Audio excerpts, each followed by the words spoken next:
સો હે WhatsApp guys, કેમ છો તમે બધા? આઈ હોપ તમે બધા સારા હશો અને સારા જ રહેજો. આજ ફરી એકવાર લઈને આવી ગયો છું એક નવો વ્લોગ. તો હું તમારો ભાઈ દેવાંશ, તમે જોઈ રહ્યો છો દેવાંશા વ્લોગ્સ. તો આજે જુઓ, સવારમાં ઉઠી ગયો તો ઘરે કોઈ છે ને, મમ્મીની બધા ગયા છે અમારે અહીંયા જૈન દેરાસરે દર્શન કરવા.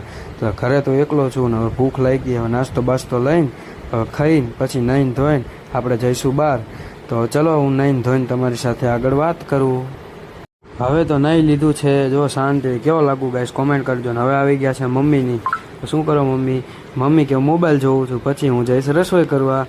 તો હાલો ગાઈસ, તો હવે જઈશું આપણે પહેલાં હવે રખડવા, પછી જઈશું મેરડીમાં દર્શન કરીને પછી જઈશું બહાર.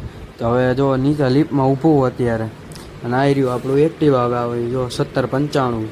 અને પછી પપ્પાનો ફોન આવી ગયો, પછી તો ગયો દુકાને. ભાઈ વિષ્ણુભાઈને થોડી ખરી કરી. મેં કેમ છો વિષ્ણુભાઈ, હવે વ્લોગમાં આવશો, ફેમસ થઈ જશો. તે કામ કરતાં દાંત કાઢવા માંડ્યા. તો હવે જો આગળ જઈ છીએ હવે મેરડીમાં દર્શન કરશું, તમને કરાવું દર્શન આજના. પછી તો આવી ગયો મેરડીમાંનું મંદિર. અને અત્યારે જો એ તૈયારી હાલે નોરતાની. નવરાત્રિ આવે ને 22 તારીખે, એટલે જો અત્યારે આખું મંદિર શણગારે છે. જુઓ તમે, ખાલી આખું મંદિર જુઓ તમે.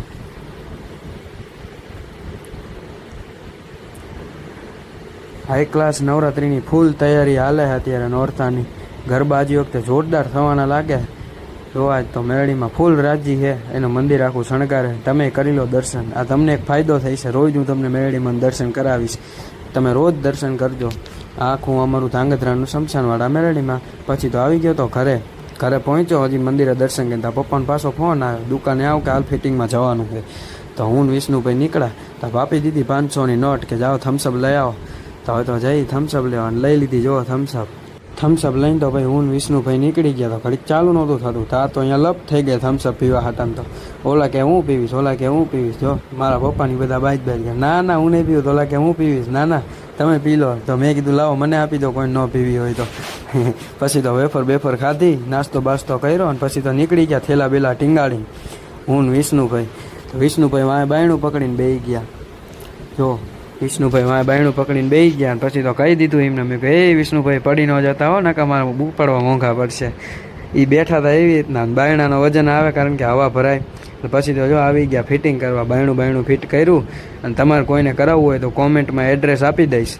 પછી તો સમજો ગરમીના ફૂલ થાય. તો મેં કીધું હવે લાગી ગઈ ફૂલ ભૂખ, હવે જવું પડશે. મેં કીધું ઘરે જમીન પછી જઈ બહાર. તો જો અત્યારે વિષ્ણુભાઈને ઉતારી દીધા અહીંયા દુકાને, અને હું નીકળી ગયો ઘરે જવા માટે. પછી તો ઘરે પહોંચીને જમીન કરીને સૂઈ ગયો હતો. પછી આવી ગયો તો ભૂરો બોલાવવા કે હાલો ગેમ રમી. જો એ વ્લોગ ઉતારતો આવે, મેં પ્રમોશન ન કર, મેં કીધું ખોટું.